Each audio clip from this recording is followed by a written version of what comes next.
Okay. As we said, good afternoon. This is case conferencing about people working with substances, and it's specifically for the PATH programs, but I think we have other outreach teams who are coming. So let's go to the next slide. I want to do some introductions. So I want to introduce Molly Mercado, who is from Demas and is in over the PATH program. So Molly, you can introduce yourself, anything you want to say.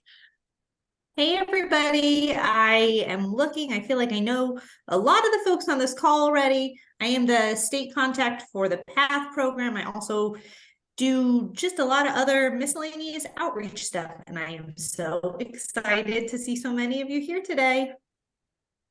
Me too. And I also want to introduce Shelly Nolan, who's also from Demas, and works with the substance use programs. And so she's a really great resource. And Shelly, if you could talk a little bit about what you do and the resources we're seeing. Yeah. Hi, everyone. Shelly Nolan. My title is the Director of Women's Services for Demas. And so I oversee the women's specific pregnant and parenting continuum of care. I also oversee the problem gambling programs and interface quite a bit. In my previous role in the department, I was a regional manager. So have a good sense of the comprehensive resources through our continuum of care to support individuals that may be living with SPMI or severe and persistent mental illness, and particularly those that may have substance use disorders as well as co-occurring disorders and their needs. So happy to help and be a resource, hopefully to answer some questions today. Nice to meet everybody. Thanks, Shelly. So I'm Andrea White. Most of you guys know me. I'm from Housing Innovations. And with me is Quinn Sheeran, who's also from Housing Innovations, is going to help us get through this. And she is will add to the program as we all can. Hey, everybody. So thank you. So if you all could put your name, your position, and your agency in the chat, that would be great. We have a big group today, as Molly mentioned. So want to give everybody a chance to talk. And as I said, if people could turn on their cameras, that would be a huge help.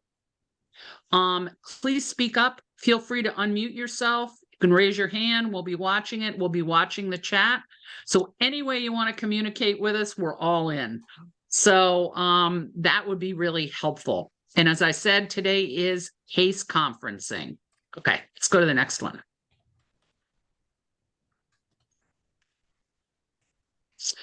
So we're doing introductions, which we've done. I'm going to do a brief review of the last training, the areas that we covered. Then we're going to do a group case discussion and hoping people can bring people that they're working with that they might have gotten stuck with, or we always want to hear about successful connections and successful work with people with substance use disorders. The last part is I've got some sample cases that you could use, but we'd really like to do this as a big group. We'd like to use your cases. And then we're going to identify any follow-up that's needed, and we're going to do a closing. Does that make sense? Is that what you signed up for? Okay. Terrific. Let's go to the next slide. So last session, we did a working with people using substances, and there was a reminder of the PATH objective, right? The PATH program's objective is to connect individuals to mental health services and stable housing. Actually, it should say behavioral health services. I took this off the PATH website, so I made sure to get it right, but includes people who are using alcohol and other drugs. And tasks to support the goal include assessment, planning, connecting to resources, and increasing income. We're going to work on people getting access to stable housing, which we know improves outcomes for all behavioral health disorders, including serious and persistent mental illness and substance use disorders. So it's just a reminder that substance use disorders, the diagnosis is based on behavior, and behavior is what we're going to focus on. And we're going to also focus on behaviors that interfere with housing access and retention and participation in the PATH program, or may interfere with people connecting to needed resources. PATH services and techniques include the engagement, the goal setting, right? We talked about setting a goal that motivates people, that people can feel, that people want to work towards, right? So we can identify the discrepancy between what people want and what their behavior is. We're going to talk about reviewing options, connecting to resources, increasing income and connection to housing resources. We're going to look at the behavior that either facilitates that or may interfere with that. We talked a little bit through the stages of change and motivational techniques. And then we talked about using harm reduction plans to identify strategies to access services, resources, and access and sustain housing. So part of this is giving people multiple options and playing it out with them, doing some critical thinking with them. What do they see as the advantages of increasing their income, accessing housing, connecting to the resources, and what do they see as the downsides, and what is possible and what is not possible. So there we go. Is that what everybody remembers? Were most people at that session? Okay. Let's go to the next one.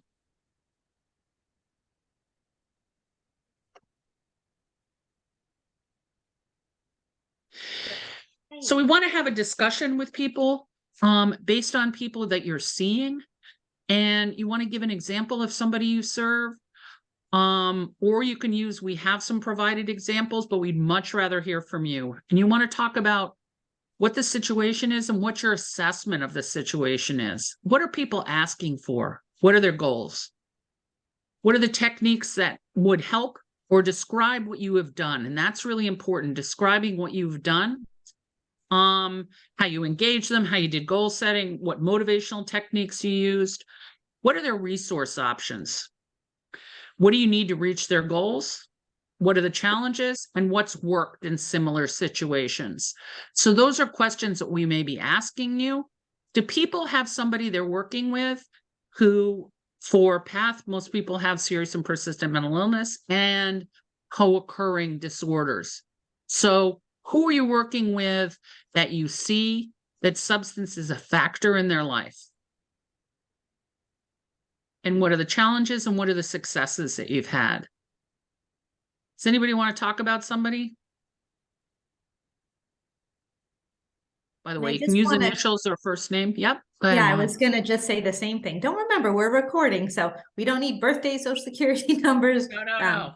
Keep it vague, but tell us about what you're seeing so we can try and do some troubleshooting. Yep. Okay, I'll go. Thanks, David. Hi, everyone. Hi. Been working with a gentleman, I'll call him Jack. For some time, I don't have all my notes in front of me, but it's been a while. He's That's a fine. veteran, Marine. Served in Iraq or Afghanistan or both, so I don't know if he was, what kind of action he saw. I don't think he was like front line.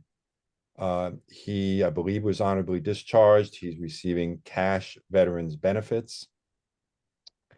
Is a regular alcohol user, if not daily. His age, how old is he? 53. Physical health seems okay. He has worked locally in New London through the VA, was housed at one of our veterans' houses, was unsuccessful because the rules there about alcohol use are very strict. Mhm. And very angry. It's been probably a year, very resentful about what happened and denies that and blames a lot of people. The relationship between him and our VA workers is broken. They will not talk to him. He will not talk to them. And when I try to get some support from them, I'm told to call the veterans hotline, which is, for him, has not been helpful. I think he was offered housing, some sort of veterans housing. I don't know the veterans system very well. in the New Haven area. He doesn't want to go to New Haven. That's not his home. New London is his home. He currently, because of his alcohol use, gets arrested regularly. He currently, I shouldn't laugh, but he has pending continuing court cases in 3 communities: Middletown, New London, and Norwich. So that's a lot to manage, getting to his court cases. And he's very open about why he's there. He says, I drink, and he gets very belligerent and gets into trouble. On some days, he's very agreeable. He actually talks a lot about his meditation practice. It has had some good training there, so that's something. On his bad days, he is angry at everybody, including me. We're trying to do some basic paperwork to upload an HMIS. We don't need a lot because his income is okay. He could probably be diverted or rapid exit, or just find a place and get him in there. He said he could sustain himself, which I agree. I mean, he's a very capable person, even with his alcohol use, I think could marry. He sort of goes on and off the radar. Last time I saw him, I just said, just checking in, and boy, did that trigger him. He just blew up. How many times are you going to check in on me? I just want a place to live. And doesn't want to do paperwork. I do have a copy. I mean, I have a copy of his VA ID, and that's probably all I really need. I just need a few releases and things like that if I can get him to focus as well. Right now, he is not communicating. I think he's getting the messages. He's been pretty good about keeping his phone. And again, I think he's just overwhelmed with all his court cases, which is a lot to handle. There is a room available. It's very affordable. He could afford it with 3 or 4 other roommates, which he won't be thrilled about. Location is okay. It's in Norwich area on the bus line. The one thing that that he mentioned that might motivate him, but he's not sort of, again, it's a sensitive area, and I have to be cautious about bringing up. He is divorced. He does have children in the area. He'd really like to reconnect with them, but I gather he is estranged, or his former partner or spouse, won't allow contact. But he gets a little misty when he talks about that possibility. But again, I mean, to get from where he is to there would be a long road. He's very open about his alcohol use. And he knows how that really has been such a barrier to his progress. So where I'm at is whenever I can reach him by phone or text, or whenever I can see him, we try to engage. Again, I had a place for him. I thought that would get his attention, but I haven't heard from him in a couple of days. I didn't see him at the breakfast today. He was sleeping in a basement of a building downtown, but he moves around. He's a Marine. He's pretty resourceful, and so forth. So that's where we're stuck. Not exactly a complete impasse, but just a case of someone who's really hard to engage. And yet with the income, you would think, okay, we can get this guy into a place. David, can you talk about, everybody might not know, I'm assuming he's on the veterans pension, which is for veterans who are disabled, or is he on the service connected disability? Gosh, I don't know. He How just much told does me he the get? amount. I just asked the How amount. much does he get? About 1,600, 1,700. Okay. So he's not on the pension, so he has a VA connected disability, right? Right. Okay. Now there's a point right there. Okay.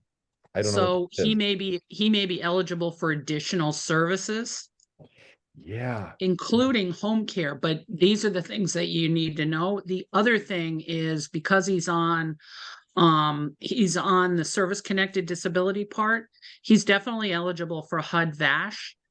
And HUD-VASH, which is the VA supportive housing, could provide a subsidy that he could port to. He could get a subsidy in New Haven, and he can port it to New London, Okay. as long as they can provide services through HUD-VASH in New London. Okay. I'm pretty sure he pursued that. We have staff associated with Columbus House. I think that's the place in New London. Don't ask me why they're unsuccessful. I just cannot get an answer, a straight answer from any of the veterans people. I think Okay. part of it is just that relationship is broken, and he's just unable to sustain the effort. I agree. I mean, I talked to other people here that say, well, that's a VA issue, and but he's sort of done dealing with them. And again, he keeps saying, I have enough money, I just need a place. We're sort of, that's where he's focused. I'm certainly willing to go back to the VA if I can find somebody who's willing to sort of be a little more patient and really work with him. That might be a possibility. I would get either yourself or somebody from your agency. I'm suggesting Kathy because she's pretty on the case. Is that veterans do have the right, unlike other Section 8 vouchers, to port the voucher immediately. The only requirement is the VA can provide services. But if Columbus House is there, the Columbus House has a contract with the VA, they could provide services. Okay. So that those things would be available. You mentioned that it's always good to give people a couple of options. I also want to say, in terms of what you said, is that how many people do you think in the United States are estimated to have a severe substance use problem? You mean like a disabling? I mean, that would be. Well, just by layman's terms, a severe substance use problem, when it's interfering with life functions. Yeah, I don't know. They say about 10%. But people may think that's high or that's low. But you know how many people are homeless in the United States? Less than 1%. So what we get from that is most people with substance use issues are housed.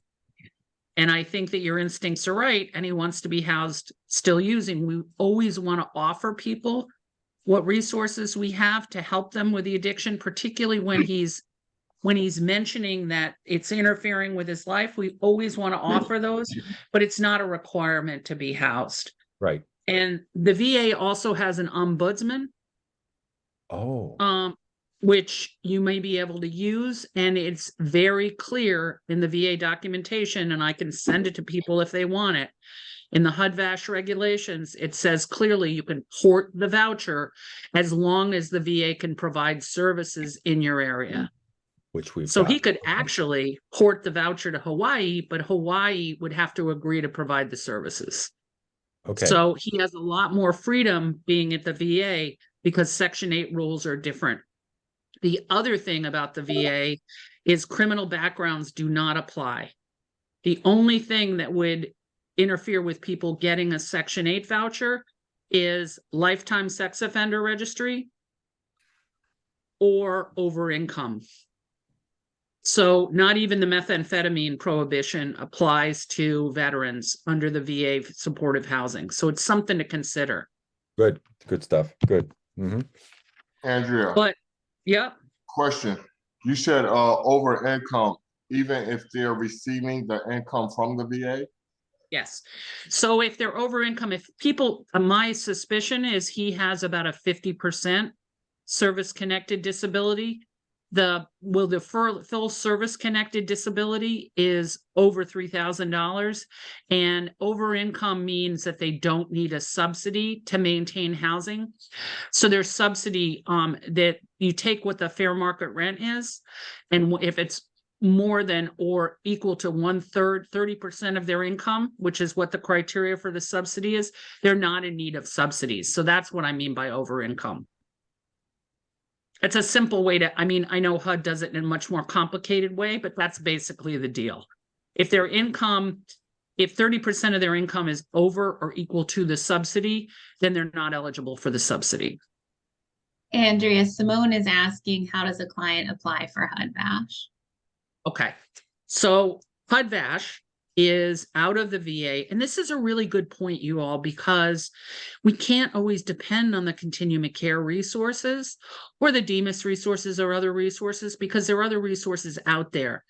So in order to apply for HUD-VASH, people have to be basically eligible for VA services, which means they don't have a dishonorable discharge, right? And that we want them to be connected to the VA, and they just have to register with the VA. That's all it is. That's part of the process of HUD-VASH. But if they're eligible for VA services, or certainly if they get money from the VA, they're eligible for HUD-VASH. And they have to be homeless. And in order to be eligible for HUD-VASH, as I said, the only prohibition are over income or lifetime sex offender registry. Those are clear in the HUD-VASH regs.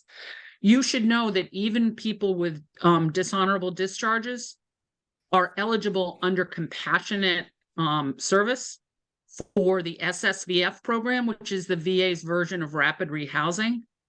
And they can get those services as well as a subsidy for a period of time, and they'll work with them to be clear of the subsidy or maybe get into HUD-VASH. And even if they have a dishonorable discharge, they're eligible for what's called their GPD programs, which are grant and per diem programs, which are run by community agencies and transitional programs. And there's several of them. One is to provide people the skills and resources they need to access supportive housing. So if they're accepted in supportive housing, they can go to a transitional one. There's also a clinical one that has more mental health and substance use resources. There's also Housing First one, which is basically very little requirements. So there's all sorts of programs. You need to know from your local GPD programs, and you'll probably know who runs those programs, what kind of program. This is new in GPD. It only happened in the last couple of years. But you want to know what kind of program they're running. Does that make sense? Yes, it does. That's good to know too. Okay. I also want to talk a little bit about income. So if somebody has served at least one day in a war during a wartime, and the VA has on their website times of the wartime, but as David mentioned, this guy served during the conflicts in Iran and Iraq. So he would be eligible even if he did not serve in a war zone. So literally, if you served in New Jersey during a wartime for at least one day, you may be eligible for the VA disability and senior pension, which is about, I think it's about $1,200 a month now, but it's significantly more than Social Security. And to get help applying for that, you can go to your local Veterans Resource Center, right? So there are Veterans Resource Centers around. Veterans Resource Centers will also help you appeal a dishonorable discharge, particularly if it was tied to a disability. And that might be helpful so that people might be eligible for HUD-VASH down the road. The other thing is there's service-connected disabilities, and I think the full disability is well over $3,000. I think it's almost $4,000 now. I don't know the newest numbers, but it depends on, so people could get a 10% disability, which is about $300 a month, and then they would be eligible for the pension as well. So there are all sorts of levels, and the VA has that on their website. Does that help? Because David, it sounds like you want to give him more options, right? And it sounds like that he might be happy if the VA actually was pushed to help him. Yes and no. Yes and no. I mean, I actually appreciate this. I mean, I've got to be a little more persistent and get back to the VA and find somebody who can, you know, who's willing to really work with him, even though he's so difficult. He's sort of given up on the VA. Okay. But nevertheless, right, we need Yep. to. Nevertheless, it's an option for him. And if his option is a room versus an apartment and getting a subsidy, he may consider, and that you can support him in getting that work with the VA. The other thing is people do not have to be sober. People have to be safe in their apartments, right? But they do not have to be sober. Right. So I'll give you an example from the VA. There was a woman who was in a GPD program, and she was using heroin and fentanyl. And she had an overdose a couple of times, and that it was very difficult to get her to plan, and that she was found in out of the way locations. And they felt like they made the argument that she wasn't safe enough to live in an independent apartment, but she might be safe enough if she lived in supportive housing in a single site project. So they'll look at those things. So people are not safe at home. Another example is an really elderly person who keeps doing a fall hazard. There are home care resources out of the VA that they can provide, but even with those resources, sometimes people aren't safe. So safety might be a factor. But it doesn't sound like this guy has anything. So he's responding to you. I know he's mad at you, but that's okay, right? Doesn't always feel good, but you know, sometimes we're the person they express it to. What does he want? He wants housing, right? And possibly to reunite with his children. But Okay. but that I wonder if that sort of seems an impossible goal. And though he's talked about treatment, not in a just sort of in a passing way. Sometimes the key to reuniting with your family may be treatment, right? It may be the conflicts may be around the substance. Yeah. Sometimes that's true, sometimes it's not. So we want to think about that for him. Mm-hmm, mm-hmm. Are there services that are available that will provide him with support? You're it right now, right? Well, you know, there's a lot of services at the shelter. He has declined to come in. He's welcome to get on the wait list. And I forget his typical reasons. He either doesn't feel safe there, doesn't like hanging out there, and so forth. But we'll, you know, continue. I don't even think he came into the warming center. I think we hoteled him during the one or two emergencies, which he appreciated. Did he like that? He liked that. Yeah, actually, he really liked it. Actually, it was one of the times he was really sincerely grateful. Well, that says something, right? Right. That's something he could really like. Yeah. So it sounds like that an efficiency apartment might work for him. Right, right. Yeah, I don't think he is not asking for a lot. That's, you know, so that's a good thing. And that's why this room I found, like, it's like $750 a month, includes everything. Yes, it's a roommate situation, but you know, that's well within his means. I do have a question for you. Does he owe back child support, or does he pay child support? Oh. I don't know. Good question. So you guys know why I'm asking that? Everybody know why? No? Because the VA Okay. help them pay it. No. A- It's a not lien, because maybe? say it again, Leah? Like, would there possibly be a lien, or what do you call that, an arrearage or whatever that's gonna Garnish. have Could to be be an paid? arrearage. Yep, there could be an arrearage. And if people owe child support, when they're figuring a subsidy, and the VA is not exempt from this. So when you do a Section 8 subsidy, child support is not deducted from your income before they figure the subsidy. So let's say he gets $1,000 a month. I know he doesn't, he gets more than that, but I'm not going to do math in public. So, and he owes $350 a month in child support. His subsidy, the amount he has to pay will be figured on 30% of the $1,000, not 30% of the $650. That is what's left after child support. So child support can be a huge thing. There are advocacy groups that help people reduce their child support burden, because something I never knew is child support is, if somebody doesn't show up in court, and this guy sounds like he might not, right? Is that it's figured on the median income of the area. It's not figured on their income. And there are lawyers that will go back to court and refigure it on the median income. However, it's very difficult to change owed child support or back child support. But there are resources to reduce the burden. You know, you're making me think about something. You know, I don't know what he does with his money, and I know it's not really my business. But you're making me wonder. I wonder if he is paying child support, because he doesn't seem, you know, he just doesn't seem to have any money. I mean, I think he has told me, you know, end of the month he's broke again. So where do you go with $1,600? You know, he has no real housing expenses. So again, a sensitive area, but one worth, you know, finding a way to inquire about. Sometimes if you ask people about child support, they're more willing to share it. I think that when we start to talk to people about budgeting, the first reaction is, you're going to take something away from me, and that we're eventually going to talk to them about budgeting. So, you know, and including alcohol in the budgeting is perfectly fine, right? Mhm. It's actually a recommended way to do it. But if you ask him about child support, then you'll get an idea of how much money he actually has to work with. Right, right. And that's going to make a big difference. And that if he moves into housing and he gets a subsidy, it doesn't sound like this one is subsidized, the $750. But if he's paying $400, $500 in child support, if he pays $750 for a room, it may make it unaffordable for him. Yeah. Good. That's a good insight.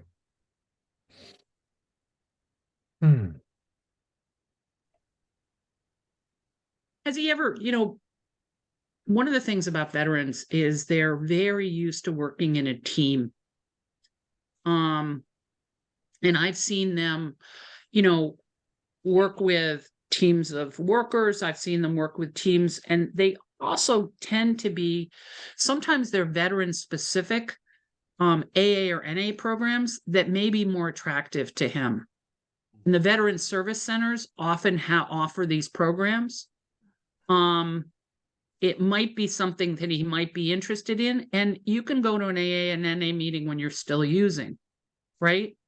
So it might, I mean, one of the things that he might be looking at is not through the VA, but to reinforce the fact that he was a Marine, right? And to be around other Marines is sometimes quite comforting for people. So it might be a way to. Oh, go ahead, Andrea.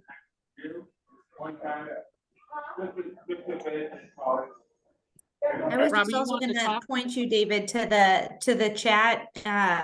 Shelley dropped a couple of resources in there. Demas has some stuff for veterans, and Stonington also has a residential program specifically for veterans. So those might be, if he's interested in having some of these conversations, same as what Andrea is saying, in the similar community. Rob, you want to say something? Go Yeah, I ahead. was gonna ask, does he have any other supports, any other family supports that he's in contact with, or any Good other? question. Not to my knowledge. And then just the second question, is he afraid of or concerned about the arrests and what that might mean as well, and maybe a plan to curb the behavior that has led to the arrests? That could be. I mean, I think they're all misdemeanors, disorderly conduct. So, but as you know, it just drags on and on. It kept getting continued, and the one is in Middletown, so I think he missed the date there. That's a 40-minute ride from here. So, yeah, he sort of brushes it off, but it's a lot. I mean, he's in 3 different jurisdictions right now. That's tough. Yeah, gets around, but not that way. Be good if he was working on getting it resolved, or dealing. Yeah, with it's so hard. The judges just continue. Do they have any specialty courts for people with substance use issues or people with behavioral health issues I don't know. or people who are homeless? Sometimes they have specialty courts where they can resolve these issues quicker. Really, I've never heard of that, but So I will flag, David, we've got jail diversion programs in several courts around the state. Demas does, particularly Great. for folks who have like behavioral health related charges that are coming in. Our folks try to kind of catch cases that they're aware of, but this might be another place where it's good for you, since you kind of know the different areas where this is happening, to maybe get linked up with some of those jail diversion programs to see if, can we advocate for any of this? Oh, Shelley's so good. She's dropping the information in the chat. Wonderful. But they do a lot of jail diversion work at the courts. And so if these are all, like if all these charges are tied to, activities when he's intoxicated, this could be another resource to pursue, see if they can help advocate on his behalf. see, great. Okay, thank you. Those are great. I'm copying those down.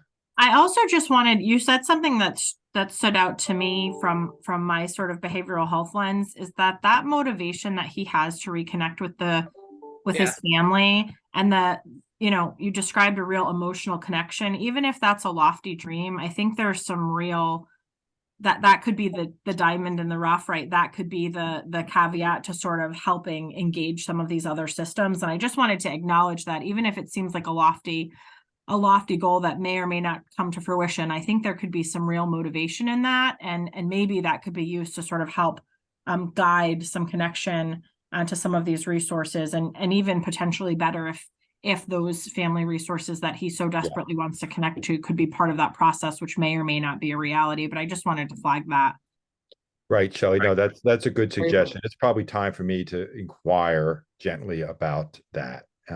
Again, and I like what you say, even though it's sort of far off, it might focus him a little bit.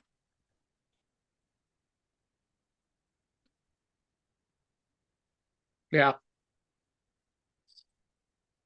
And people's connection to the family, especially their children, is huge. And it may be a lofty dream, but that's really important. And that's a goal he can feel. Mm-hmm. Mm-hmm. When I hear that, I'm always reminded of this very significant case we had with a person with hoarding, and their dream was to be able to have pancakes with their grandchild in their kitchen, which at the time was Oh. completely inhabitable.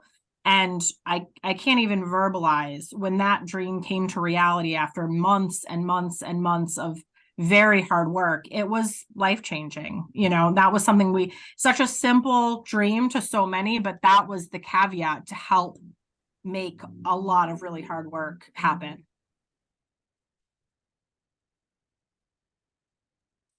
Okay, thank you all. People have other comments, questions? People have other people they're working with, they want to talk about?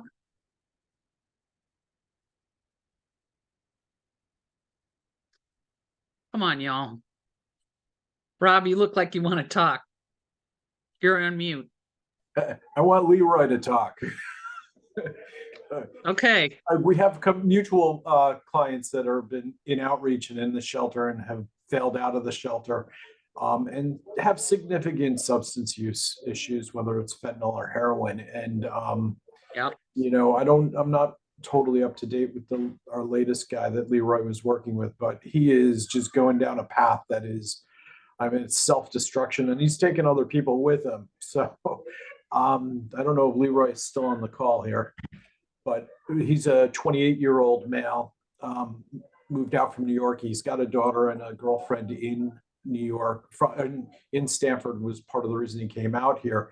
And we have really pushed to help him get connected with inpatient services, to the point where we've had the family come out, the daughter and the girlfriend and the mother come out to help him, you know, just kind of get motivated to get into a rehab program. And we get him right to the door.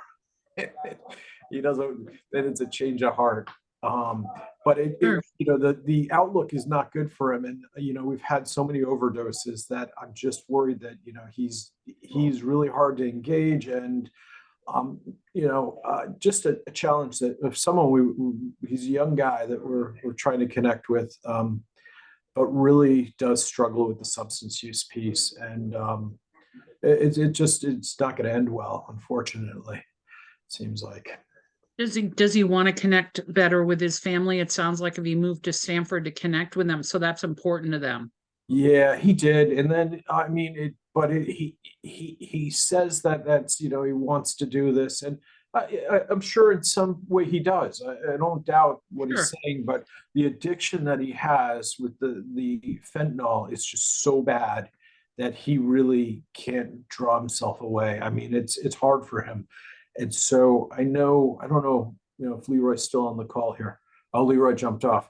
But Okay. Leroy, we've been working with him, and we had some issues here at the shelter. You know, certainly, you know, we'd take him back if he could work on the behavior piece. But I mean, he's getting high every couple of hours, and it has just, I mean, it's been detrimental to other people around him who are not, you know, who are not necessarily caught up in the substance use, but have gotten, you know, have overdosed with him. And so it's just a challenge. Rob,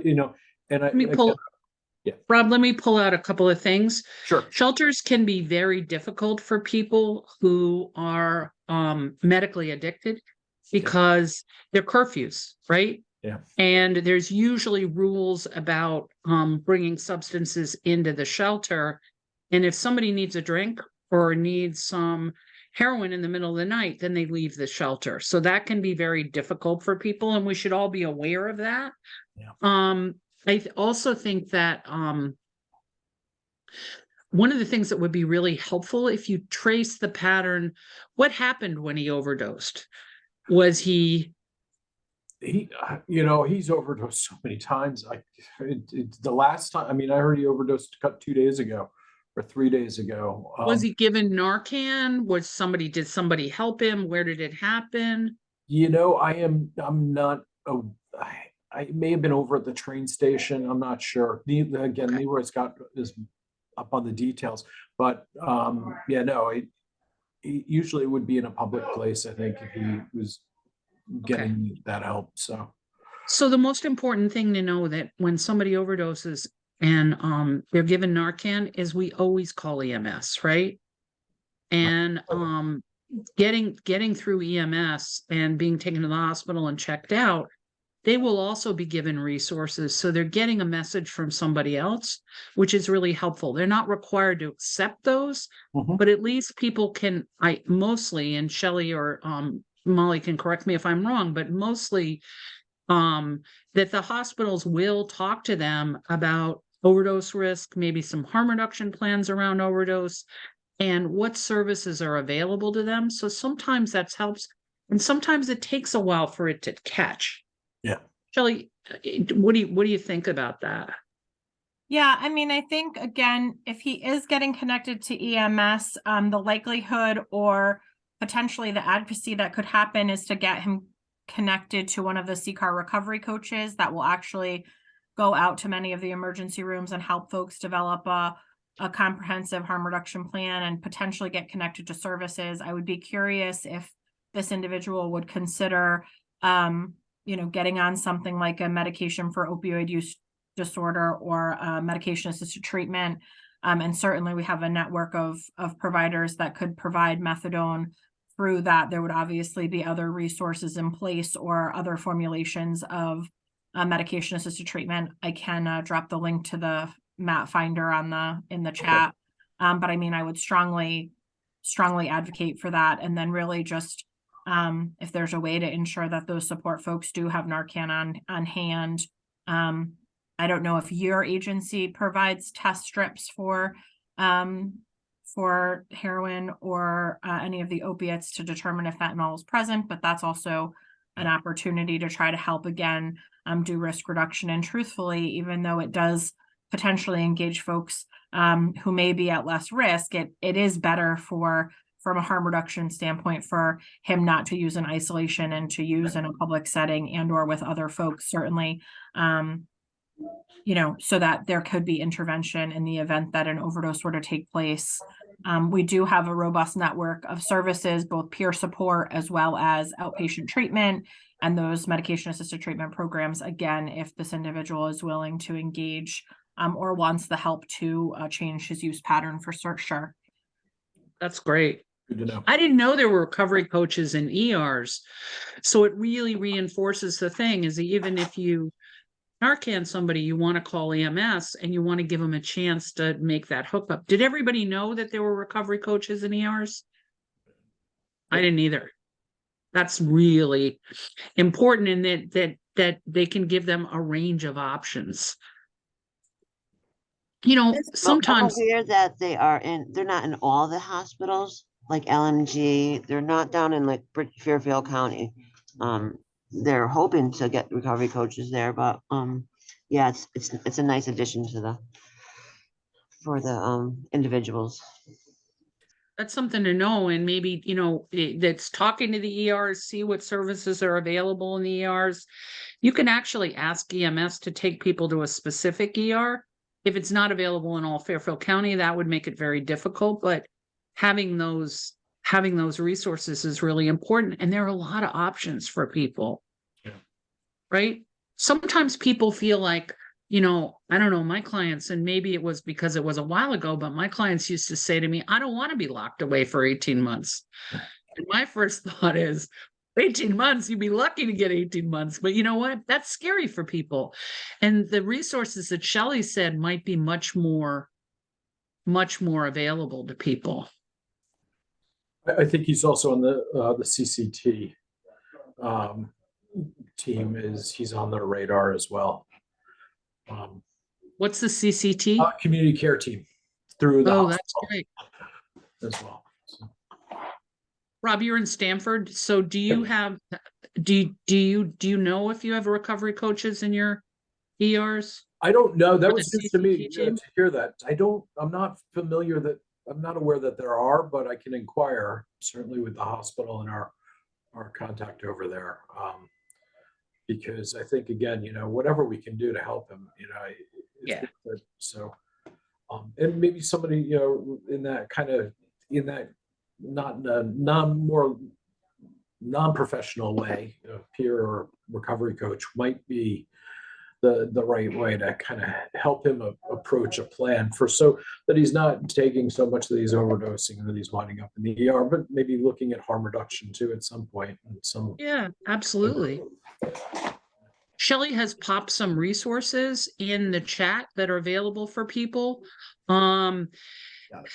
Medications for addiction treatment, that would include, I'm gonna screw up the name, naloxone, what's it called? Suboxone. Naloxone, thank you. And methadone, those might be possibilities for people. And also about the recovery coach program. It's good to know.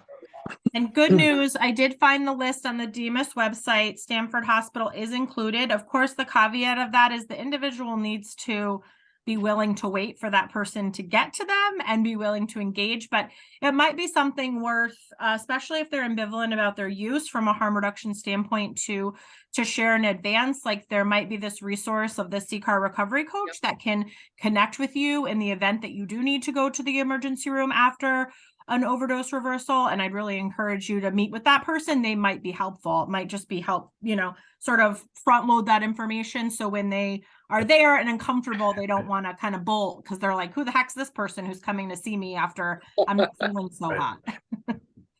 This has been helpful. This is good news. Good to know. And certainly that's good advice to kind of forewarn them or prep them that there is, other supports that may be available. Yeah, absolutely. And I just wanted to add one thing that I heard at yesterday's ATI, because Rob, I heard you say fentanyl specifically. I heard this yesterday at the ATI and I want to spread the word.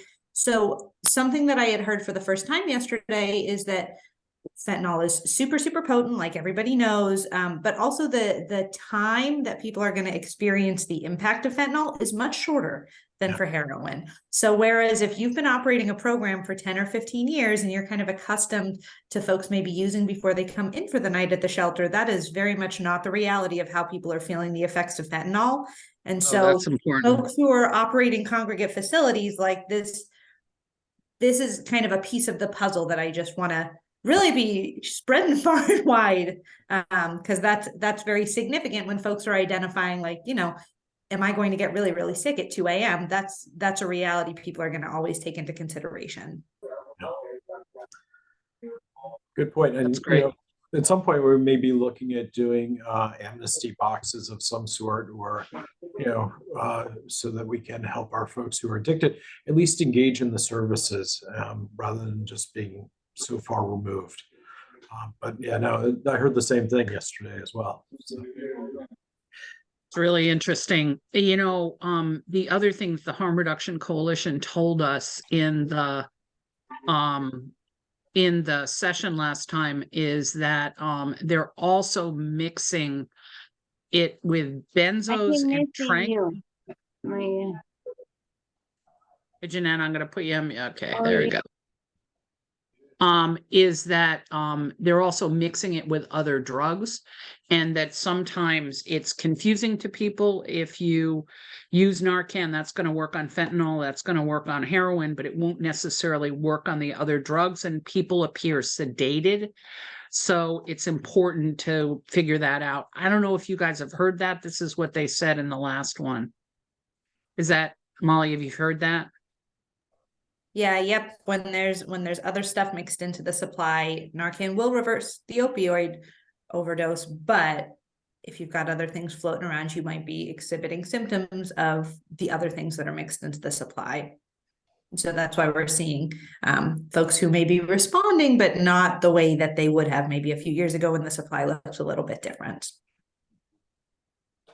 And the things we really worry about with heroin and with fentanyl is they depress people's ability to breathe. Yeah. Right? and they may be sedated but still breathing. So they're not gonna, one of the things we were talking about is the reaction some people have when they're given fentanyl is they, it's like a start, but that you may not see this if they're mixing it with other drugs. And that some of the harm reduction programs across the state are getting a machine where they can figure out what are the other drugs in the supply. So that might be something that's available. But all this education about it and, meeting with a harm reduction specialist might be helpful because then they understand more about what they're using. And I think that's the start of, them being able to seek some help with it. Is it increases people's, but everybody's not going to get sober before they get housing. Right? Yeah.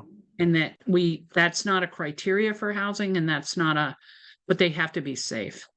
And I think that most housing would worry about somebody with a history of that many overdoses about if they could help them. But this guy is also doing, and Shelley mentioned this, he's also using in public places, which is a real harm reduction technique, and it's very smart. So he's taking some precautions already, so that gives me some hope. That's a great thing. Thanks, Rob. That was great. Questions? Any questions about this? Anybody else have questions? Do people have other people they want to talk about?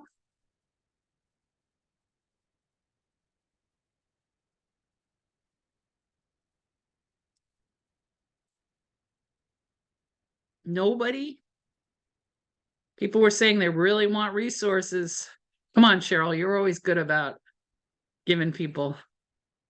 I am good. I've got two path counselors on here. I've been hoping would chime in. But maybe I'll help get them started. Good. Okay. So in particular, I think that we would truly benefit out here from any sort of tactics and practices that you could give to us when dealing with folks who have like paranoid schizophrenia. We have a significant number of folks on their caseloads that suffer from delusions and severe paranoia, and they're very challenging to get, even have the simplest things be done, like seeing a doctor.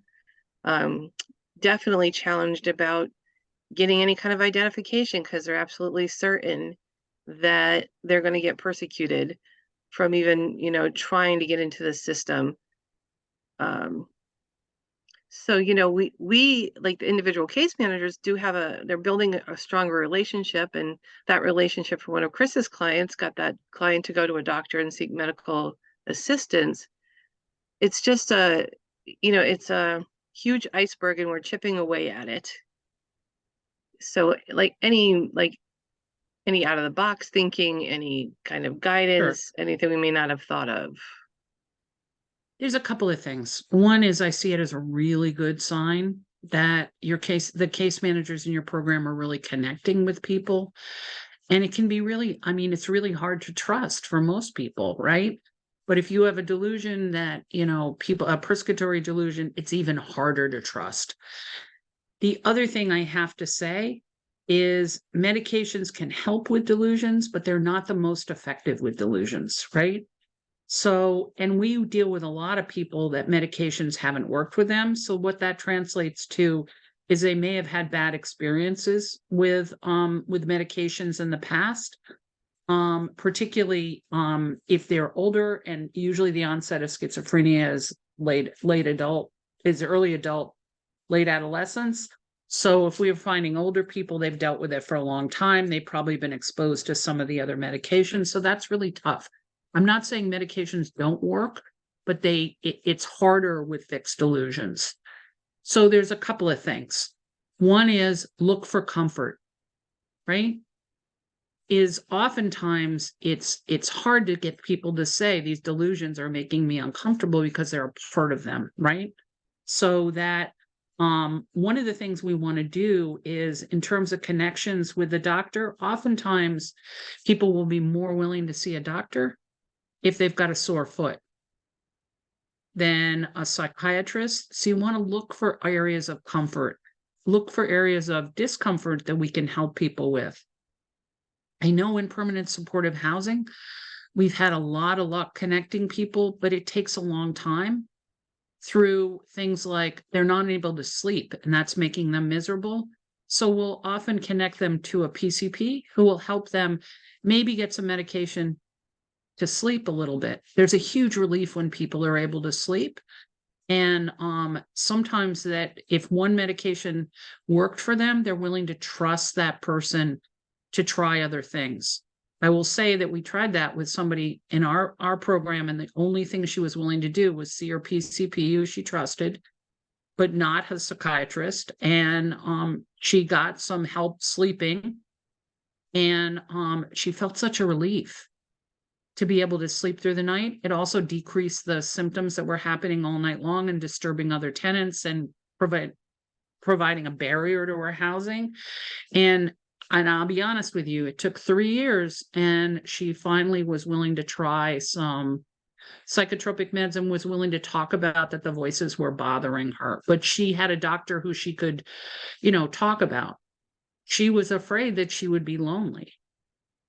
And that's a very real fear. So it took a lot of listening, it sounds like you're doing, and it took a lot of trust, and trust is slow, right?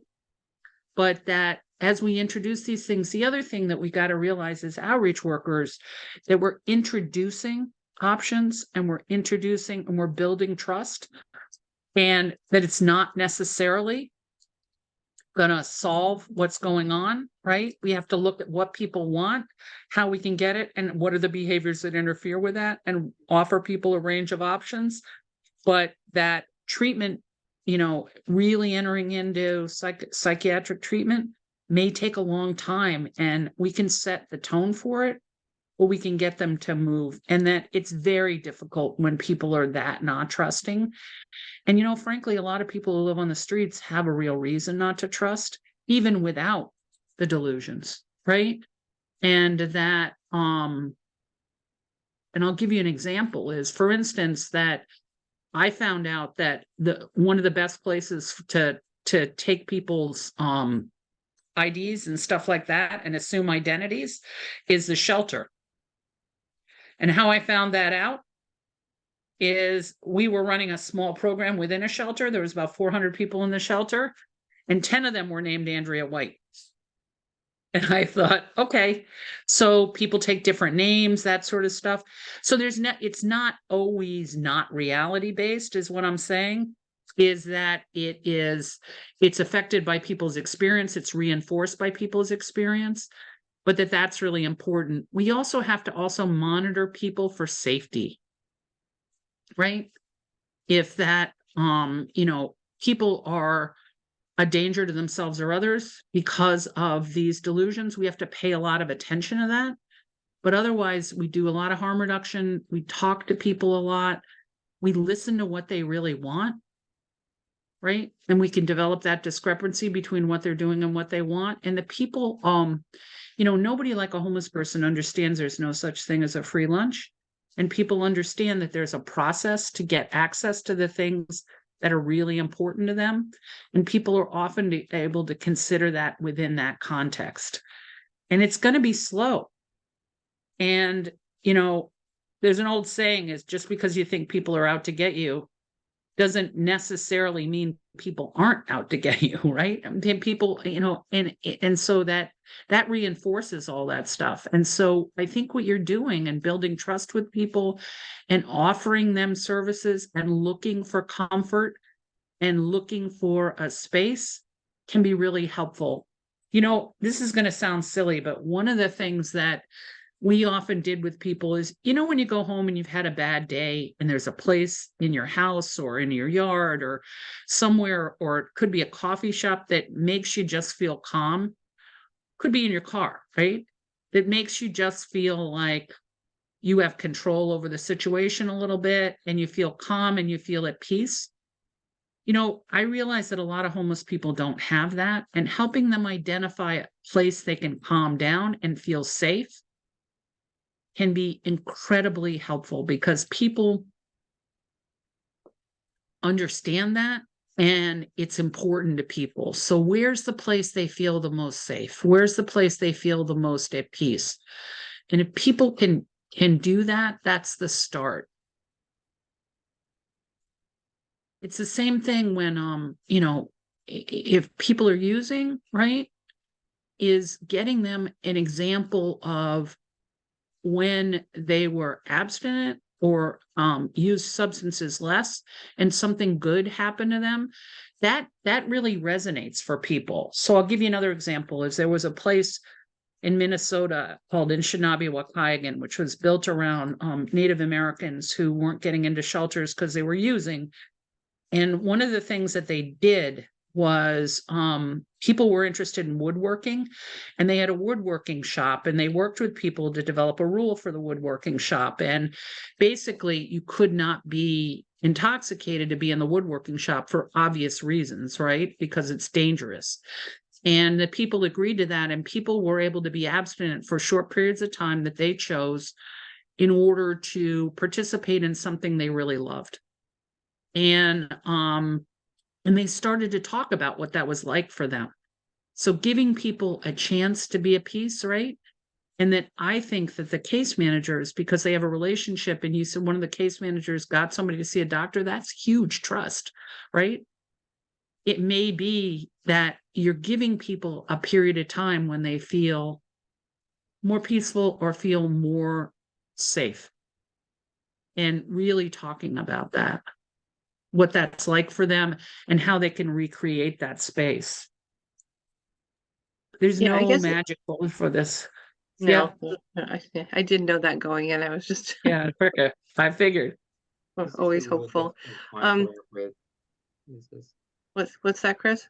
He's just a really difficult client to work with because he's like across the board. He doesn't trust anybody. He's very paranoid about even doctors. So it's like I got him to go to an urgent care place, and they sent him over to St. Francis Hospital because that was out of the catchment area where he's like feeling that he's being persecuted.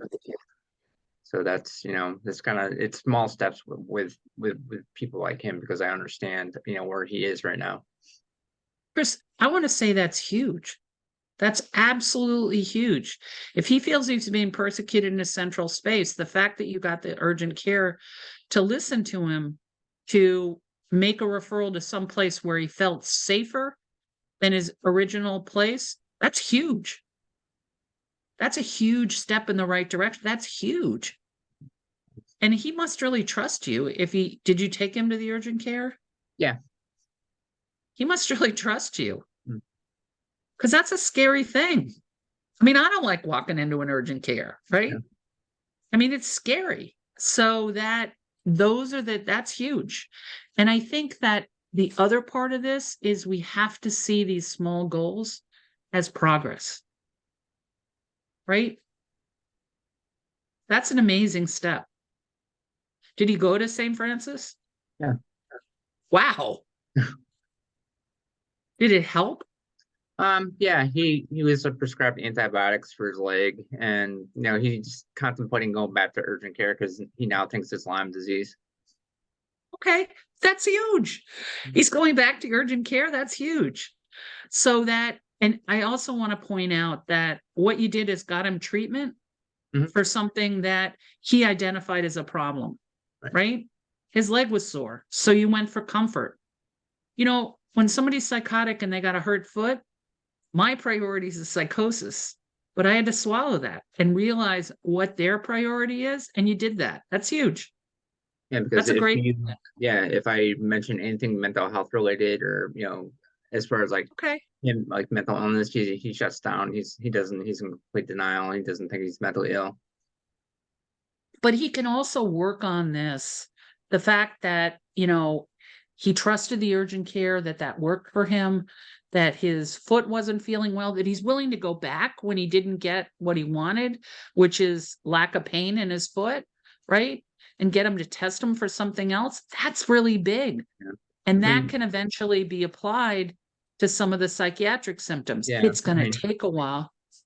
He has a history of being like, the way he words it is being railroaded into treatment and into hospitals. So like whenever people broach anything about mental health with him, he he just shuts it down completely and, conversation over. But he trusted a doctor, Yeah. right? Trusted two doctors. That's huge. That's how we build the building blocks, right? And I hope his foot feels better. I hope his leg feels better. I love the fact that he's looking for other reasons. That kind of curiosity will carry over to the mental health. It'll just take a while. Yeah. What does he want? He wants to be off the streets. He wants permanent, or at least, Right. some sort of housing. He does not want shelter. But he has like a zero income, no documents, no social security. He just has state insurance, and food stamps. Okay. But he had to have some documents to get food stamps and state insurance, Yeah, right? everything is expired, and he doesn't trust government agencies, so I can't take him anywhere at this point. Okay. Is he a veteran by any chance? No. Okay. The reason I'm asking that is the Veterans Administration is a government ID, and they can pull up something called a DD 214, Right. or even pull a HINC, which takes the place of a birth certificate Mhm. and a social security number. But he has expired documents, right? Yes. Is any of them a driver's license? No. Okay. Non-driver's ID? Yeah. He does have that. Yeah. I'm wondering if you can renew that by mail, and that might be more. It's just on the line. I asked him, but he's not currently open to that idea, just because he thinks that he has like implants in him and people control him and torture him. Yeah. And he thinks that anytime he goes and tries to do something like that, it's gonna cause him to get tortured. Mm. Yeah. Yeah, He's- we'd break the trust if we just renewed it for him. Yeah. Oh, no, I'm not suggesting that, but yeah, that would be, yeah. But he trusted you with one thing. Maybe Yeah. this will be next, right? And it's a slow process, and I understand it because I have a lot of experience with that kind of illness. Right. Yeah, you do understand it. I'm telling you, I am in awe that you got him to go to that urgent care. That's terrific. No, thanks. The other thing is, does he understand that he has to have some of those documents to Oh, yeah. apply for housing? He's very high functioning. He's a very smart guy. Okay. So he does understand that what his wish is for housing. Have you asked him what he wants to do when he gets into housing? What's his dream? He just wants to be comfortable and be safe in his space. He wants to be able to get income at some point. He Great. just thinks that, the people who are persecuting him are keeping all that from happening until Yeah. that's dealt with. Nothing's going to happen. That's his mindset right now. Okay. But he has made something happen, even though he's feeling that. So maybe he can take that and build on it. I'm hoping so. I'm hoping so too. And he, like a lot of the folks that we deal with that are paranoid, was very successful during the winter when he was housed at a hotel. Ah, And that's a familiar song, so to speak, for the folks in this particular category of, individuals, path clients, housing clients. They tend to be very comfortable in a hotel situation, or as comfortable as they ever get. And they I had felt one woman who safe. was still tormented, but the safest she's ever felt was housed in the hotel. that's huge. That's something to build on. That's a great thing that you got as many people in hotels as you did. That's a great thing.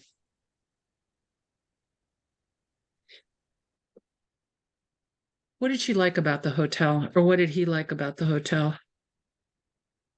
He was able to really relax and just being able to do the basics, like take care of his ADLs. He felt more human. That was his wording. He felt like he didn't have to worry, like watch his back all the time, because he didn't have to worry about people out in the community taking advantage of him. And and that was like during like some of his more lucid conversations I've had with him while he was hoteled. You know, that's a big secret is that, not initially, but once people get housed, over time, their mental health symptoms decrease. Mhm. And we've seen substance decrease. So that's a really important thing, but asking him to think about that. Have you seen the preferences, list that we have? I'm No. gonna send it to you. It helps people identify what they want in housing. It helps people feel a little bit more in control. And they can identify what's negotiable and what's not negotiable, right? Mhm. And you can start that conversation. It might be a good way to start the conversation. I'm happy to pop it in the chat or, send it out to people. That might help a little bit because it helps people dream a little bit. And as Shelley said, having those kinds of goals can really motivate people. People have got to have goals they can feel, right? When they work towards them. That's a great story. Thanks. Nice call, Cheryl. Happy to be your wingman, Andrea. Anytime. That'd be great. Anybody else have stuff they want to talk about? Have people they want to talk about? Go ahead, Rob. I just want to say, that's a great entry point when people are in pain and there's some other issue going on with the individual to get services. And we see this quite often at the shelter when we're getting people in that they're tired, they're worn out, their foot hurts, or they've got an infection. And it is, while it's the roundabout way to get them some help, it is a good way to get connected. And we have very similar stories with hotels and getting people hotel rooms. In fact, we have a guy at the train station who was there for years and couldn't connect. And finally, his foot was bothering him so much. He finally said, okay, I'll go. Leroy and I and Jason were talking to him. He finally said, I'll go to the hospital if somebody takes my bag and hangs on to my belongings. And so we did it. And, long story short, he got himself to the hospital. He got into a nursing home. And we got his bag back to him after the lawyers called and he was conserved and everything. But, we go through the bag and we find $2,500 in cash in his bag that he's been hanging on to that held him from going to the hospital because he didn't want to lose it. But it was the health issue that got just to the end point to getting him the care that he really needed. And so I think it's an important point when we're trying to engage people that is a good option when we can offer some alternatives to some of that health issues that they're encountering. So, and also what you did was you listened to what's important to him, right? And it was important to have, even if you didn't know there was money in there, it was important to him. Yeah. Right. Well, and you really listened to that and you really protected the bags. And then that made it possible for him to connect. Yeah. And it wasn't, he had waited and waited until he was in just so much pain that he couldn't take it anymore. And we were going to get a hotel room. I said to him, we'll get you a hotel room, but you got to get checked out at the hospital first. And so he was good with that. He was good with getting the help that he, there. And I was very concerned about with the condition, just putting him into a hotel room in the state he was in because he had neglected his health for years. But it really is a good way to engage somebody when it's, it's almost non-threatening, rather than talking about your mental illness or your substance use.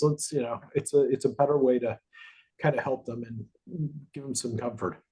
And it's a connection, right? And you can really build on that. Yep. I don't know what your name is, but somebody from Journey Home One wanted to make a comment. I saw you unmute.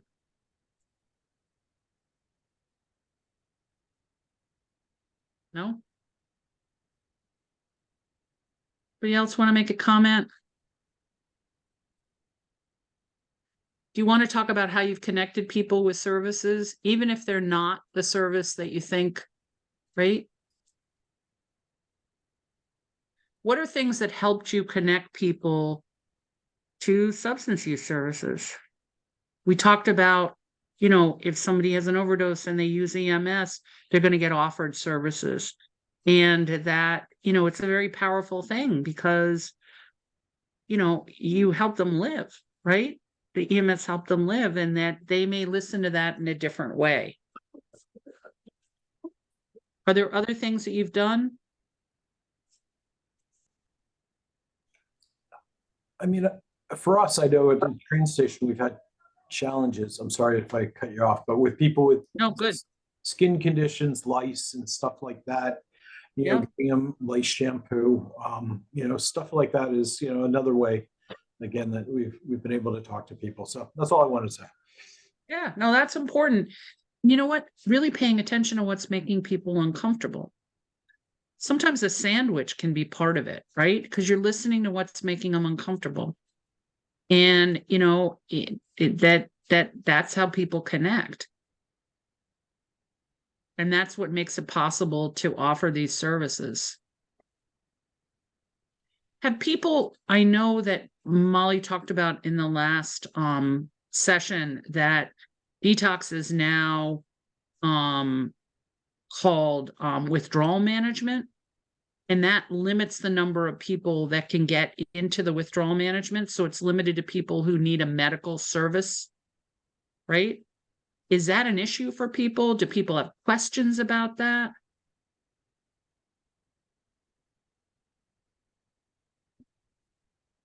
People understand what that is?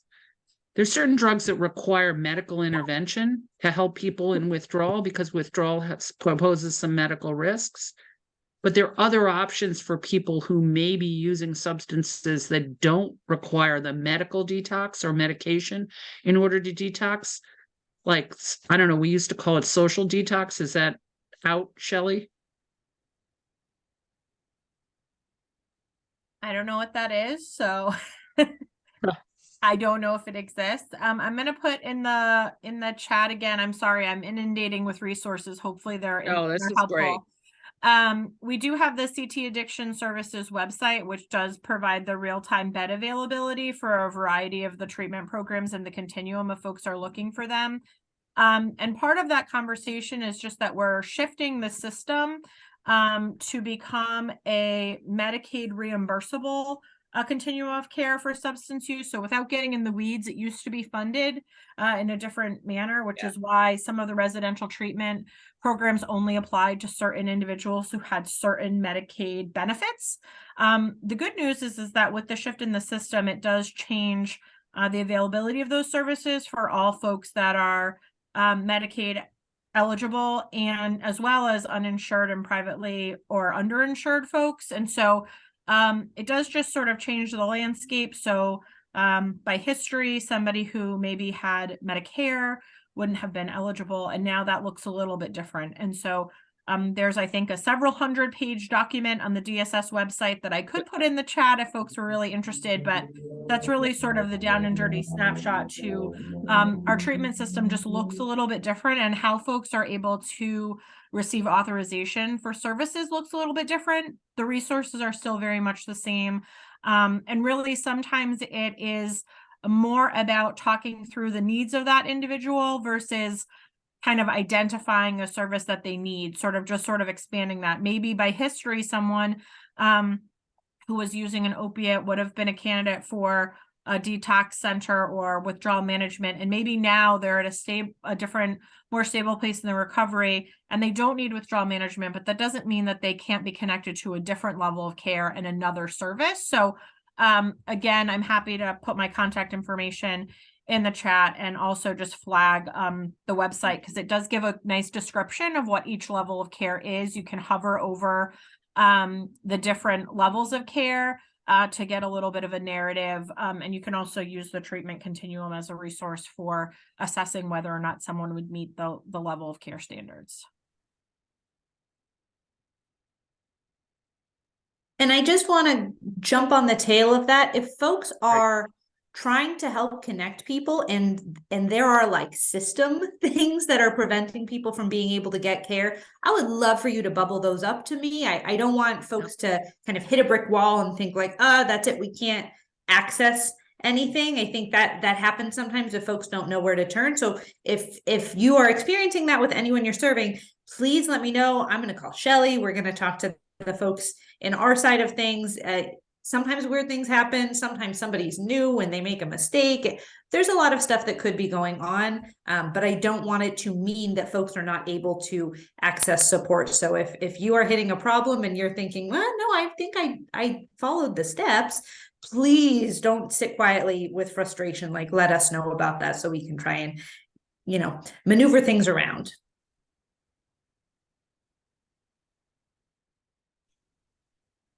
I have a question. Accessing services faster for our substance use population, sometimes it's timing is everything. And we find that there's often a wait to get into, and probably due to the demand, but to get into day treatment programs. And we've had a couple of people who, it was 3-4 weeks out. And while they struggled, they still, it was too far out for them to get into that treatment.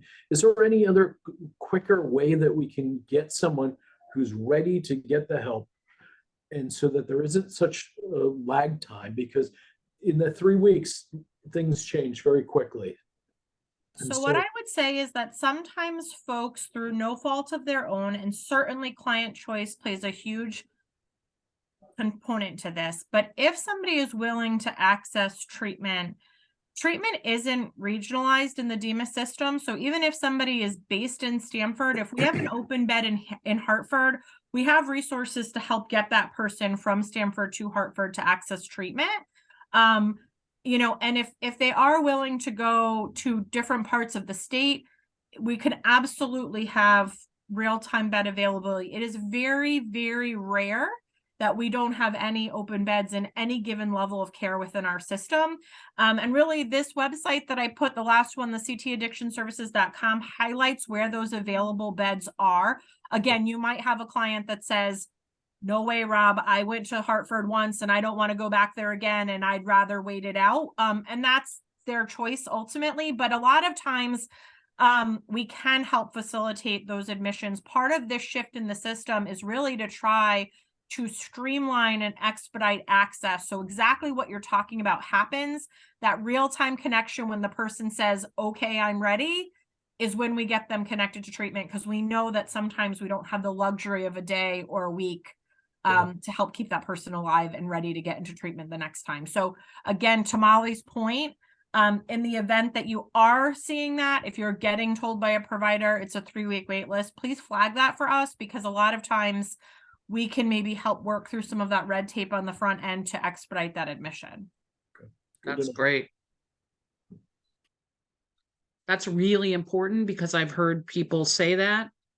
You guys, we have Shelly and Molly here today. I know that people have had trouble hooking people up with psychiatrists when they're willing to go. Does somebody want to talk about that? Molly has some suggestions, I think. Come on, y'all. You tell me about this all the time. I was going to say, I'm going to try and look something up. Shelly, if you have anything that jumps to mind about quick access, hop on in, but I want to just check what I'm thinking before I say something that's not right. So bear with me for a minute. Sure. I somehow muted myself. I will acknowledge that the psychiatric care is probably sometimes the most challenging. We do have enhanced care clinics that are able to provide really expedited services based on level of need, and they are required to have psychiatric care. A lot of times what will happen, though, in full disclosure, is that someone will have to come in and have an assessment by a clinical person prior to being able to make that referral. And I understand that for some folks, that extra step can be a huge barrier. But a lot of times that does happen. We also do have some mobile services, and sometimes that can help mitigate some of those needs. Again, I think we can be kind of creative and put our heads together about whether or not, look at me and Molly, we are working like a team. So Molly just put the link for the ECCs in the chat.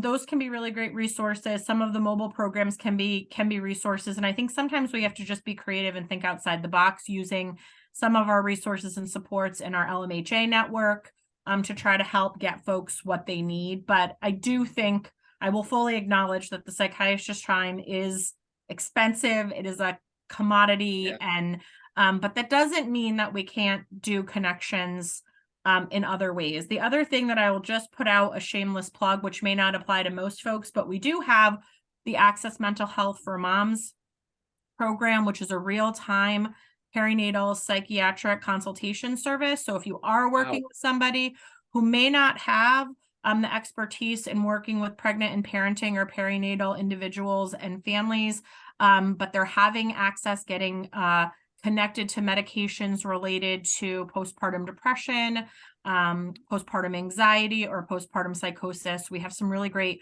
real-time resources to try to help empower individuals in the community to be able to feel comfortable prescribing those medications for that subset of populations. We also have the Access Mental Health for Kids program, which I believe now goes up to age 24. So if you're working with folks in the young adult population, that's also a resource, because sometimes folks can, I heard, get into urgent cares or primary care docs. That's not their area of specialty, but with some consultation support, they may feel like they can help bridge that gap for someone while they're awaiting more comprehensive psychiatric assessment. So it's not the solution for everyone, but it might help bridge the gap in some cases. That's huge. Hey, Shelley, are there specific programs for women? We know that a lot of people have talked about sort of the trauma that women have endured being on the streets, and they may want a more woman-specific program. Are there substance use resources or psychiatric resources that are specifically for women, and they might be included in groups, those sort of things like that?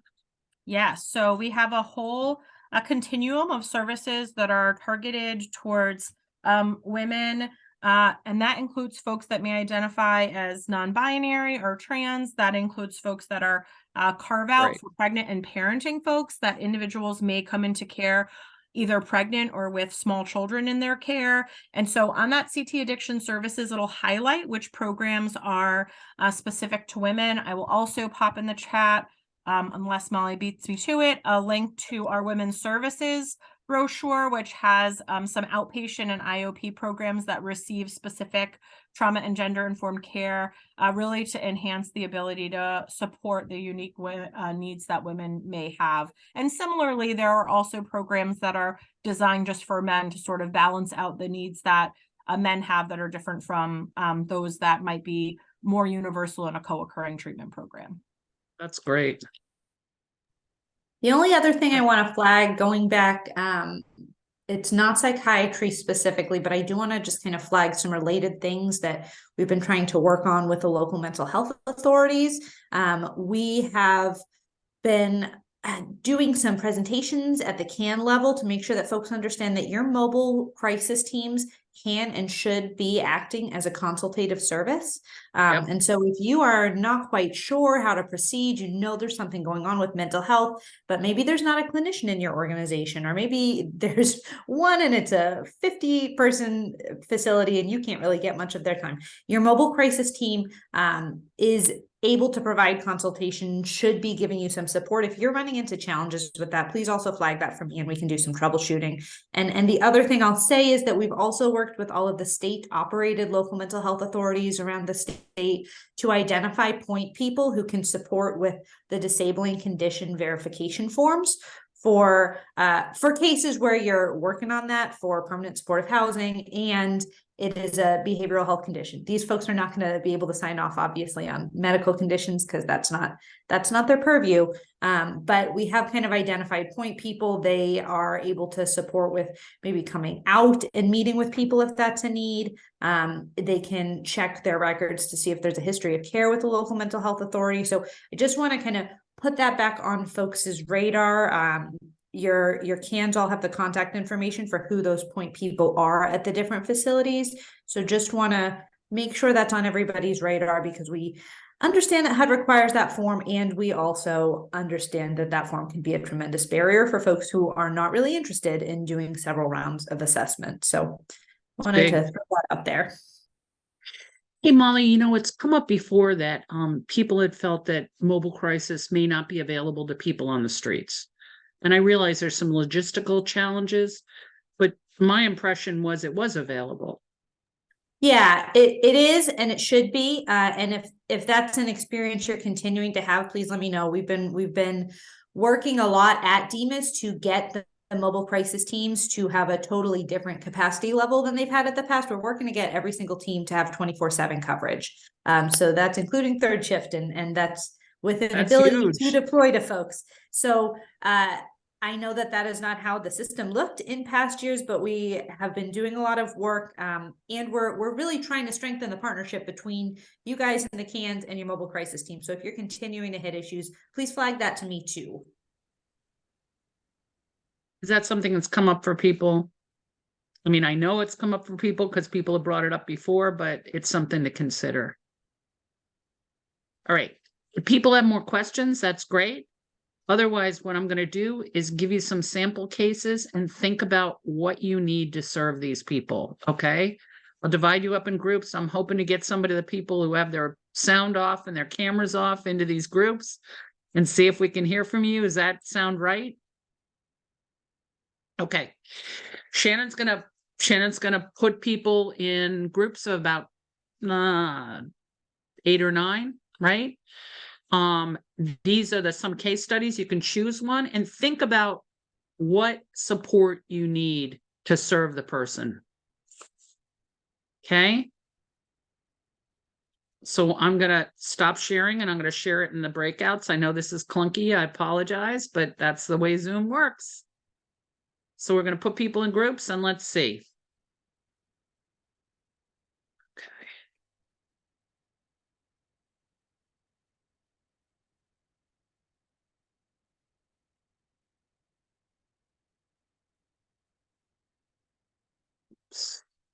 Okay, should be notified to join a group. Yep. Share this in the breakouts. Do I have to stop sharing? Nope. Oh, yes, you do. Sorry, I stopped you sharing. Yes. If you could share and then just click the thing, share to breakouts. You got to affirmatively accept them.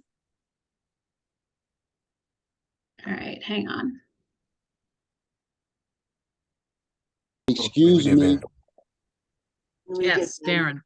Yeah, our group did both of them. We didn't. Wow, you guys are overachievers. I guess so. So yeah, so it doesn't matter with my group. We Great. discussed both of them. Put it that way. Great. So why don't we start with Ben, right? So Ben's living under the bridge. He's tried shelters, says it's too much for him. He doesn't like curfews. So we talked about that with Rob's case, that sometimes that's difficult. He tells you sometimes he needs a drink at night and they won't allow that. History, is he worked as a roofer. He was injured on the job and he was drinking a lot, started drinking a lot. He was unable to pay his bills and he lost his house. His family left. And since then, he stays with friends sometimes, sleeps outside, and occasionally tries a shelter. He wants help getting disability payments and maybe buying a car. So you know what his long-term goals are, right? And he tells you if you meet earlier in the morning, he can think more clearly. So what'd you think about Ben? And what kind of support do you need helping Ben? I think Ben needs a lot of. Go ahead. Go ahead. Go ahead. You're on an iPhone? I see you're in your car. Yeah, go ahead. Yeah, I was going to look at a house for one of my clients, and I would have missed this. I had to park on the side of the road. But I think Ben suffered from I think Ben would need emotional support. You know, and I think Ben, I think he's sleeping. He using alcohol as a pain med, and I think by him drinking that, he's able to go to sleep and forget about all his problems. So I think he's using that as a coping mechanism to just go to sleep and sleep his pain away.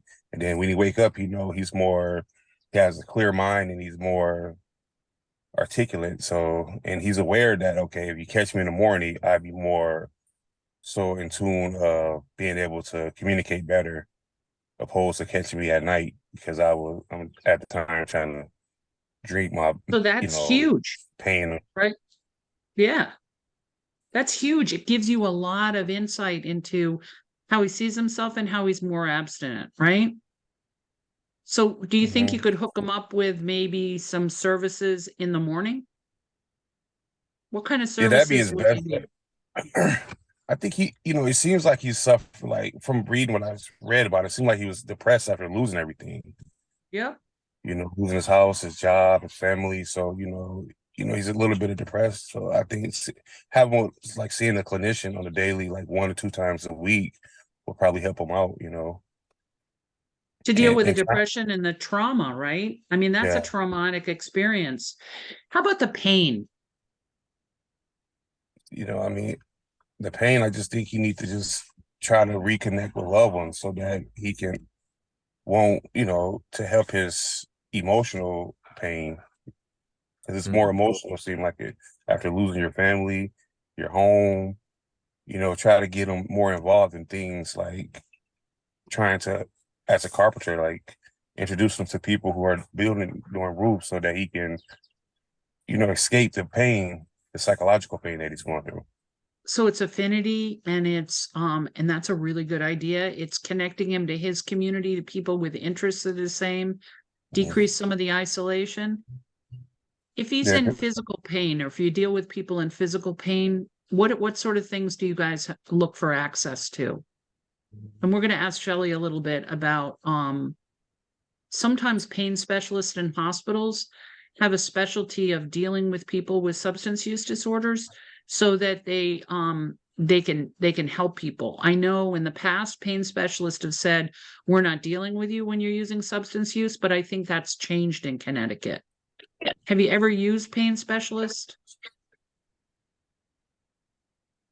No, I don't know. No? Does he think it might be well, a good idea for some of the people you serve?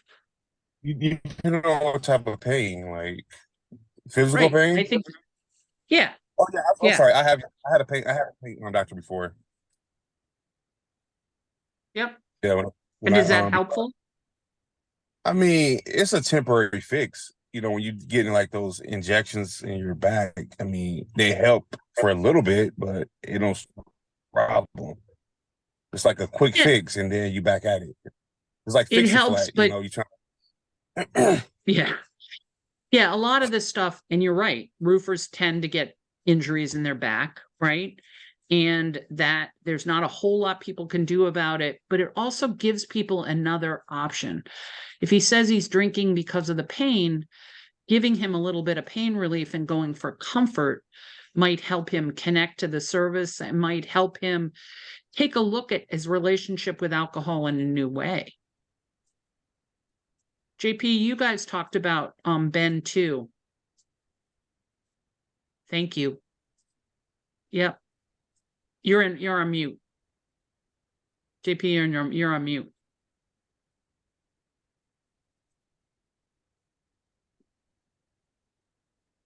Okay, you gotta unmute if you're trying to talk. If you're not trying to talk, just wave me off. Oh, okay.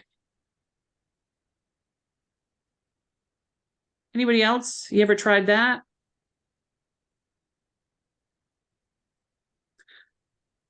Molly or Shelley, do people have access to pain specialists who might be familiar with substance use disorders and might not be afraid of it?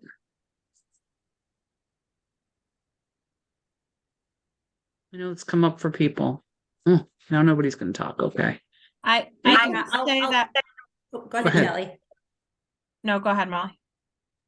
I was gonna say, I know that there are pain specialists around the state. I've heard of folks having varied experiences of trying to access them through the community Yeah. care team. So they do exist, but I don't want to paint too rosy of a picture because I have heard a lot of challenges with folks trying to access that. Yep. I was going to say something similar. The other thing that I would just highlight is that there are a lot of resources for alternative strategies through, yoga, mindfulness, different techniques that folks can utilize. And a lot of those through the recovery communities are available at no cost through some of like the CCAR recovery centers, through some of the different services. There's some great resources that are available on the web. Again, it's not a one-stop shop. And I think what the gentleman on the iPhone was referencing is Yep. that I think any medication is really part of a comprehensive Right. plan. Right? Exactly. So you could be taking an antidepressant and that might get you halfway there, but if you're able to build your support network, if you're able to find a community, if you're able to find someone to talk to and build your coping strategies, right? That's really an essential part of the problem. And I think with physical pain, we forget that sometimes. And so I would just say, I think it is a very comprehensive problem. And I think there are some other resources. So I'll throw some of those also in the chat, but That's wonderful. I think that he's right. The gentleman on the iPhone, when he said that when people are with people they care about and doing things they love, it gives people a brief. It may not take away the pain completely, but it certainly distracts you from the pain. Think about it, is, when the pain is worse is when you're, when it's quiet and there's nothing around, and then that's the only thing you can focus on. And I think that's a really important thing. Did people have other things that they wanted to comment about, Ben? Any more supports that people needed? David? Well, I suggested, if he seems willing to meet, go out there with a recovery specialist or somebody, well-versed in harm reduction. I can't recall now what sort of the harm reduction approach to alcohol besides just reducing the amount each day. If there might be a strategy there so he can perhaps be a little more productive during the day. Sometimes it's using other substances. Sometimes it's helping people. He's already started to give himself brief periods of abstinence, and a harm reduction specialist could help him with that. Going to appointments in the morning and trying things in the morning is a big part of harm reduction. So those are all things they could support, and he's already sort of started. I think harm reduction is embedded in the work that we all do, and people start to think about these things, which is great. And that's an important thing. Yep. Other ideas? I think even Go ahead. talking about recovery or detox, from what we can tell, he's not ready for that. Yeah. Not hit that. And that really he's in bottom. both psychic pain and physical pain. And the thought that you take away something that he thinks works would be hard, right? But introducing these options, it may be mindfulness, it may be yoga, it may be acupuncture, it may be a pain specialist, it may be, getting him affiliation like he was talking about. Those would all help, and those give people other options. Andrea, I like what you said. I think sometimes people think medication-assisted treatment is only an option for opioids, and that's not true. There are also some options for folks that use alcohol as their primary substance that can help reduce cravings. And we also do have a lot of resources around the auricular acupuncture through a lot of our medication-assisted treatment programs. So if that's something they're interested in, there's also a number of other groups. I know some of the substance use treatment programs use that as a strategy, which I know folks have found really helpful. Yeah. Long time ago, Acupuncture really helps. Yeah, a gentleman I don't know how we convinced him, got on Vivitrol, the once-a-month shot. And is it working for him? It did. Okay. But then the challenge is keeping compliant and getting the shot every month. Yeah, and thinking about those other things like affiliation, being part of a community, getting some alternate treatments. I mean, the acupuncture, the mindfulness, I thought they were crazy, but in a supportive housing program, one of the staff introduced yoga, and it was the most popular thing in the building. And it gave people a lot of peace. And I thought, are you kidding me? If I put $1 million down at the front desk and said, come on down to get it, people are never going to show up for yoga. And you know what? They did. and they loved it. They absolutely loved it. So, really thinking about those other options. You guys, we're going to close up. I thank you everybody for your participation. I will leave the chat up for a bit, right, Shannon? We can leave it up for a bit so that people can connect to these resources if you haven't already. Shannon, we can also print out the chat, right? So we will print out the chat and make sure that you get it. So these resources are invaluable. And I hope people found this helpful. Always.